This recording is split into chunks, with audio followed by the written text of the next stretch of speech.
still can identify with that, right?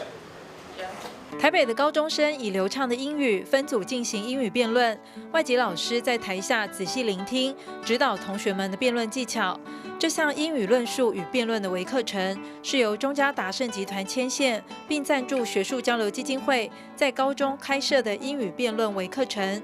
学术交流基金会指出，期望借此提升高中学子的英语表达能力，并学习民主价值的逻辑思维。我们在2018年起开始规划了富尔布莱特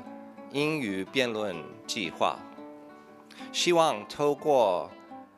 推广台湾的英语辩论教育，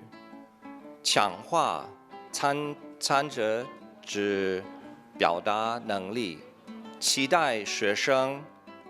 透过课程不仅学到英语辩论技巧，更培养具备媒体素养的世界公民。透过辩论知识的学习与一次又一次的实战演练，同学们除了提升英语表达能力，也将分辨统整资料的能力内化为时下必须具备的媒体识读的素养。21世纪民主社会的现代公民，我们应该都面临2个非常大的一个课题，也是一个挑战。第一个就是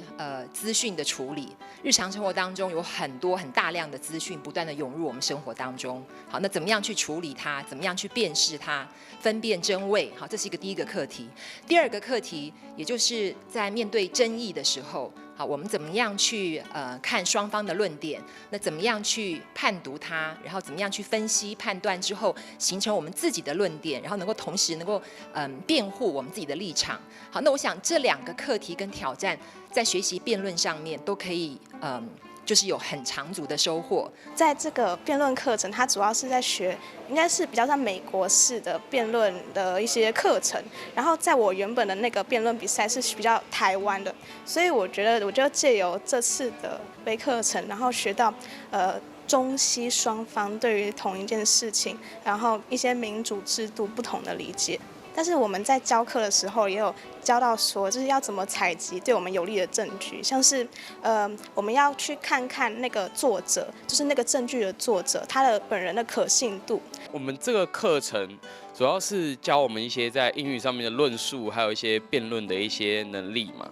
那么当然是因为辩论上面有很多资料的来源，那么当然关于这些资料来源，我们也要有一个可以辨认它是否是真实，是否是造假的这些能力，我们可以去了解。致力推广台湾英语辩论教育的学术交流基金会，很高兴与中嘉达盛集团有这次的合作机会，让高中学子们能学习到英语的重要技能，有助于2030双语国家目标，更培养出具备媒体素养的世界公民。记者陈淑平台北报道。